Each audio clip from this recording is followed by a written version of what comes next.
सब पिछले लेक्चर में जैसा कि हम पढ़े थे इमेज टैग, तो चलिए इस लेक्चर में हम देखते हैं कि और कौन कौन से टैग हो सकते हैं, उनका क्या यूज हो सकता है और कैसे हम उनका प्रयोग करेंगे VS कोड में।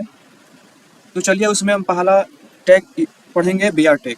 BR टैग होता क्या है, कैसे यूज करते हैं, कैसे VS कोड पर रन करते हैं, उसको आज हम पढ़ेंगे।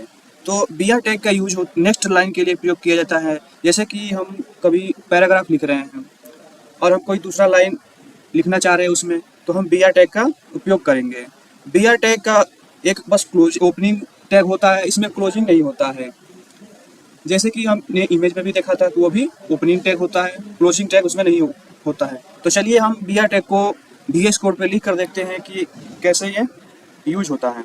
तो चलिए हम VS कोड पे चलते हैं। अब इसमें हम एक पैराग्राफ लिखते हैं,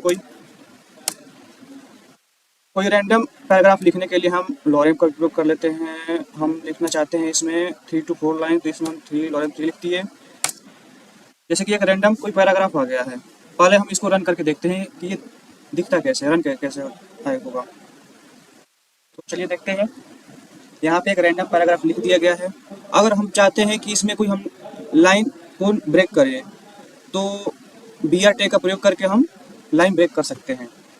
तो इसमें हम चाहते हैं कि सिंट जो है, ये सिंट जो लिखा हुआ है, यहाँ से हम लाइन ब्रेक करें। तो चलिए हम यहाँ से एक लाइन ब्रेक करते हैं BR टैग का प्रयोग करके। सिंट ये लिखा हुआ, यहाँ पे हम एक BR टैग का प्रयोग करेंगे। चलिए देखते हैं, तो फिर से रन करके लाइन ब्रेक हुआ है कि नहीं हुआ है। जैसे कि हम देख सकते हैं लाइन ब्रेक हो चुकी है, दूसरे लाइन में ये जो पैराग्राफ है ऐड हो चुका है। तो ऐसे ही हम BR टैग का प्रयोग करते हैं। अब चलिए हम कोई और दूसरा टैग पढ़ते हैं। BR टैग हो गया, और बोल्ड टैग, इटैलिक टैग और अंडरलाइन टैग। इनका प्रयोग हम टेक्स्ट को हाईलाइट करने के लिए करते हैं। इसमें ये क्लोजिंग और ओपनिंग दोनों टैग उपलब्ध रहते हैं। जैसे कि बोल्ड टैग के लिए हम B का प्रयोग करते हैं, ये टेक्स्ट को बोल्ड करता है। आई टैग का प्रयोग हम इटैलिक के लिए करते हैं। U टैग का प्रयोग हम अंडरलाइन के लिए करते हैं। चलिए अब हम इनका प्रयोग करके देखते हैं VS कोड पे कि ये कैसे उपयोग होता है। अब चलिए हम चाहते हैं कि ये इसमें से बोल्ड करें।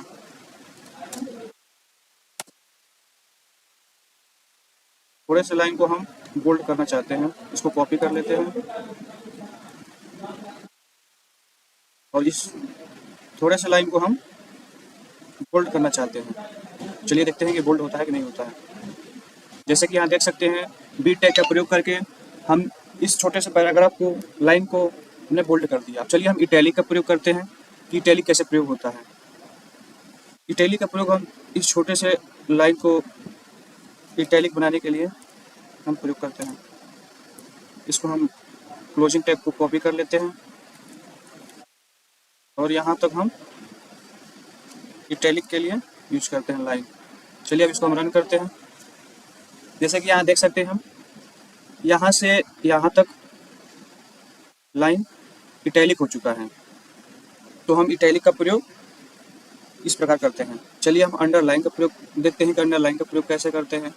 तो चलिए हम इसमें से कुछ लाइन को लेते हैं और उसको हम अंडरलाइन करते हैं। जैसे कि हम इसको हम अंडरलाइन करते हैं।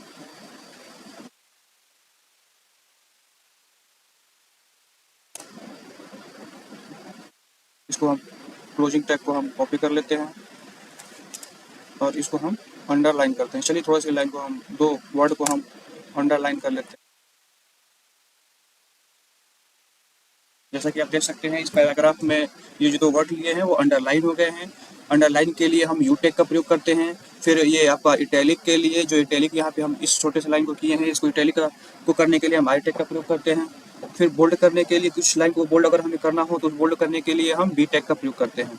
तो चलिए दोस्तों, आज का लेक्चर यहीं समाप्त होता है। लाइक कीजिए, सब्सक्राइब कीजिए एंड सपोर्ट कीजिए। धन्यवाद।